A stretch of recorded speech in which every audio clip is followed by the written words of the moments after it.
An American boy accidentally fell into the water and drowned to save his aunt. But 32 years later, Mike miraculously woke up in a rice paddy in China. He walked out of the paddy field in great confusion. He didn't know why he was here, just walking to the market. A kind Chinese woman saw him very lost and came up to him and asked, "What's wrong with you?" The man next to him said he was willing to give the boy a hand. Mike was excited by the sudden concern. When he asked Mike where his mom and dad were, but faced with the unfamiliar environment and accent, Mike couldn't remember anything. Then he fainted. Finally, with the help of the police, they contacted the U.S. Embassy. Mike was repatriated to his home country, but the problem was, the boy had neither a passport nor an ID card. So where did he come from, and where was he going to be sent?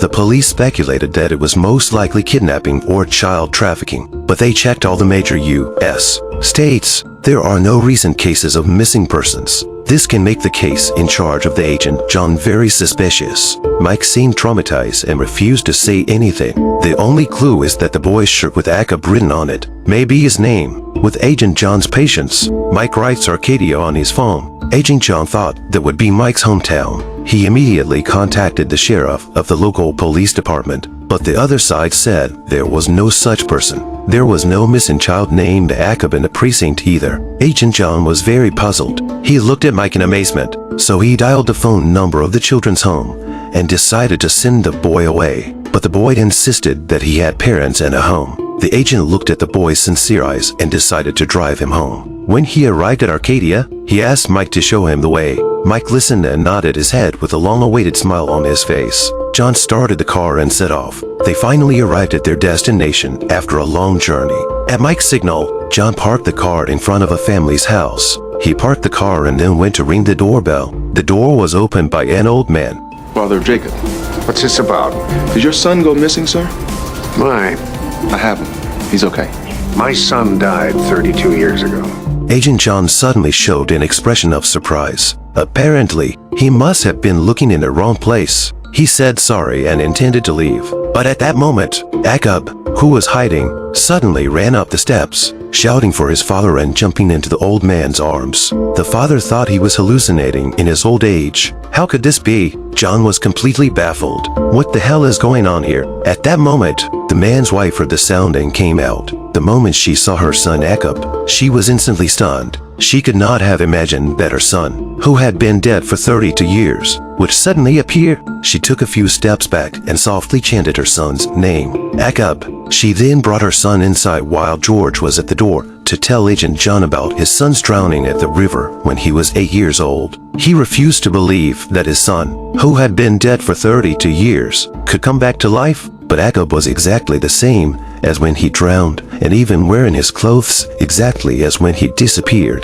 The mother slowly knelt down and stretched out her hand to touch her son's cheek. She looked at her son carefully. I did not expect that the 8-year-old son had not changed at all, but she had become incredibly old. They both looked more like grandchildren. The mother was very happy to have her son back, but the father looked very sad. The sudden resurrection of a man who had been dead for 32 years was a blessing or a curse for the family. Is ACAB really their son? His sudden resurrection after 32 years of death was a shock to his parents. No one knows what this means. Just as the police questioned it, John came across a photo from 32 years ago. He took out his phone and snapped a picture. Not long after, the sheriff of ACAB heard the news and came immediately, unaware of the truth. He scolded at John.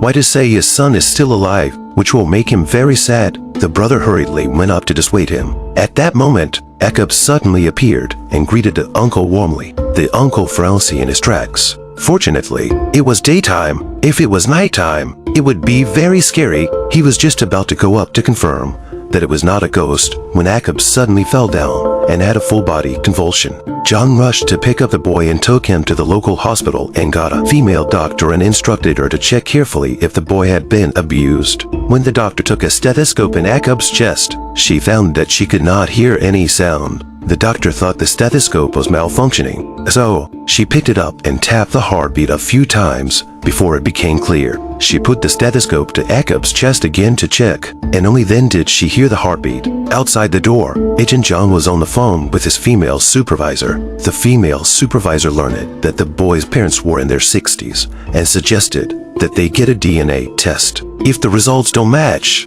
Jacob must be brought back. Handing up the phone, John arranges for a doctor to perform a DNA test on them. At night, Jacob stands in front of the window, staring expressionlessly at the light outside. Before the test results come back, Jacob suddenly and mysteriously disappears. The police and the father search for a long time and finally found the child in the woods. But Jacob saw his father and ran towards the woods. John was afraid that his son would have another accident, so he chased after him. He kept flashing back to the warm images of his youth when he was playing with his son. This happy time was very nostalgic to him. However, more than 30 years have passed. He is really old, and his physical strength is obviously not enough. Jacob ran to a hole in the tree and stopped to throw out the toy he had hidden here. This is exactly what his father gave him back then. Despite the many years that have passed since his son came back from the dead, Jacob still seems to be the same boy as before, naive and innocent. The mother treats him like a baby, and she would give anything, including her life, if only her son could return to her side. But John always remained sober and rational, and he always felt that Jacob was strange. He felt a hint of weirdness in his son, especially the surge in diet, much like a very hungry ghost. It was amazing that he could eat the amount of several grown men in one meal. But the mother did not care so much. She deliberately ignored this perverse behavior. John, in order to find out the truth of the matter, he asked Jacob to recall the previous memories. Jacob vaguely remembered that he was trying to save his aunt, but a foot slipped and fell into the river, and the swift water washed him away directly. Instead, his aunt was caught by a man on the bank. When he woke up, he somehow appeared in a Chinese rice paddy. But John is very suspicious of this. He always felt that the Jacob who returned was not his son. He had buried his son with his own hands, and the tombstone was still there. In order to find out the truth, Agent John came up with a bold idea. This is both he has been dead and 32 years later and returned to life. Then they came to Mike's tombstone ready to open the coffin to see if the body is still inside. But when they opened the coffin at the moment, they were very shocked because the coffin of the boy Jacob, the bones are still there. John was instantly blinded. The clothes on the body and Jacob now were exactly the same.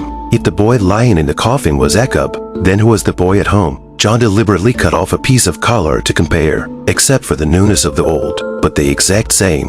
What the hell is going on here? This does not make sense at all. At that moment, the boy Jacob came up and asked John if he was lying in the coffin. John was worried about scaring the boy and deliberately lied to him and complimented Mike on his great ball skills. The next day, the mother took her son Jacob to the field to play soccer. They had a great time, but after a while, other parents called their children away. In their opinion, Jacob has become a long-dead ghost, and it seems that the boy's resurrection from the dead has disturbed the town's residents. Late at night, the town's children shine a flashlight through Jacob's window. Jacob is frightened and has another seizure. John could not stand it and immediately rushed out of his room to drive the children away. But within days of the boy's resurrection, there is a second man back from the dead. He died of a heart attack 13 years ago, and his body has been cremated. A black altar stood there, but the man pointed to her and told his daughter Anna that it was not him. Seeing her father, Anna can only believe his words,